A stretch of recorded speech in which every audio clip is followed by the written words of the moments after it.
Okay, so welcome to our deep dive today. We're going to be checking out something pretty interesting, actually. It's this new audio channel. Oh, yeah. It's called Straight from the Source. I've heard of this. Have you? Yeah. Yeah, yeah. I'm really fascinated by this concept, right? It's like they're taking press statements Oh, wow. and breaking news updates Mm. and just like delivering it straight to you, Yeah. raw. Wow. No filter. That's the thing, right? You're getting it straight from the horse's mouth. This is interesting because, we've talked a lot on this deep dive about different ways of consuming information and Right. the importance of going to the source whenever possible. Yeah. But this is really taking it to a whole new level. I mean, Yeah. to have a dedicated channel that is just Yeah. press releases and breaking news straight from... Like, what could be more straight from the source than that, right? I know. It's unfiltered, unedited. You're Yeah. getting it exactly as it was intended. At least that's the concept, right? Right. And I think this also speaks to our, sort of media landscape today, Yeah. where everything is so fast-paced, People are busy. Right. They don't necessarily have time to sit down and read a long article Oh, absolutely. or, even watch a whole video, but they can listen to something. In the car, walking around, yeah, On a walk. Yeah, doing chores. exactly. And that's the thing I like about this audio format, right?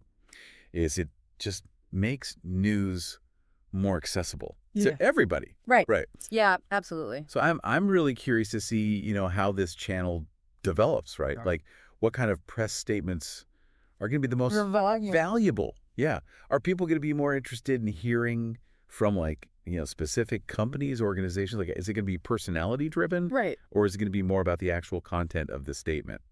I think that's a great question, and I'm curious to see, how people react to actually hearing these statements. Yeah. Rather than just reading them. Because there's something about hearing someone's voice, right, their tone, Right. that can really change the way you perceive a message. It could, especially, with something as potentially impactful as like policy announcements. Right. Exactly. I was just thinking that. Like, imagine if you hear a politician announcing a new policy Right. and you can hear their tone of voice. Yeah. You can hear which points they're emphasizing. Mhm. That could give you a totally different understanding Absolutely. than just reading, a Yeah, summary. Than reading like a dry transcript of it, right? Right, exactly. You might catch some nuance there Yes. that you might not otherwise. I mean, think about it even beyond the political sphere, right? Yes. Like a tech CEO unveiling a new product, Oh, wow. right? Yeah. Or like a musician Uh-huh. announcing like a surprise album drop or something, Mm-hmm. straight from the source. That's huge. It's powerful. That's powerful stuff. There's a level of immediacy there and authenticity that you just don't get from like a written press release. I agree. And I think it makes you feel more connected to Yeah. that source, right? It Absolutely. humanizes them in a way. It does. It does. Yeah. But, and I think this is important to say, Of course. there are potential downsides to this approach, too. Of course. Right. Absolutely. I mean, we have to remember that just because something comes straight from the source, Doesn't mean it's true. it doesn't mean it's true or accurate or complete. Or even the full story. Exactly. Yeah. Yeah. Right. So I think there's a real risk here of, misinformation or misleading statements being spread even more easily. Absolutely. And without Yeah. that sort of like journalistic filter, right? Yeah. The analysis, the fact checking, that traditionally kind of sits between Yes. the source and the public. Yes. It puts a lot more responsibility, I think, on the listener Absolutely. to really be a critical thinker, Yes. right? To analyze what they're hearing, cross-reference information, be skeptical. Yeah. And I think, honestly, be aware of potential biases, right? Yes, absolutely. I mean, in a way, it's like We're becoming our own fact checker, we're becoming our own fact checkers. which is it's a big responsibility. It's a big responsibility, and it's a skill I think that's more important than ever. Right. I agree.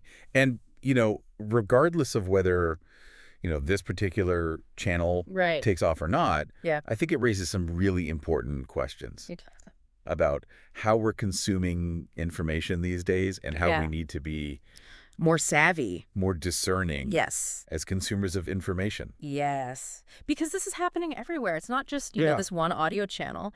It's the whole media landscape It's the whole- is evolving. It is, yeah. It's evolving. It's a brave new world out there. It is. It's in terms of information. So I think the big takeaway here, right, for our listeners is think about this.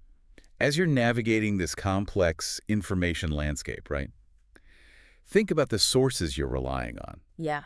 could this type of straight from the source thing be a good thing for you? Right. Is it something you would use? Yeah. Is it something that, maybe Is it too much? presents? Presents a challenge you're not quite ready to take on? Right. It's a question worth thinking about, I think, It is. It is. as we're all trying to make sense of this crazy world. Yeah, and figure out how to stay informed in a way that is healthy and productive and Responsible. Yeah. And accurate. Yeah, Yeah, I think that's a great note to end on. I agree. Food for thought for everybody out there. Absolutely. Awesome. All right, well, thanks for joining our deep dive today. My pleasure. Until next time. Take care.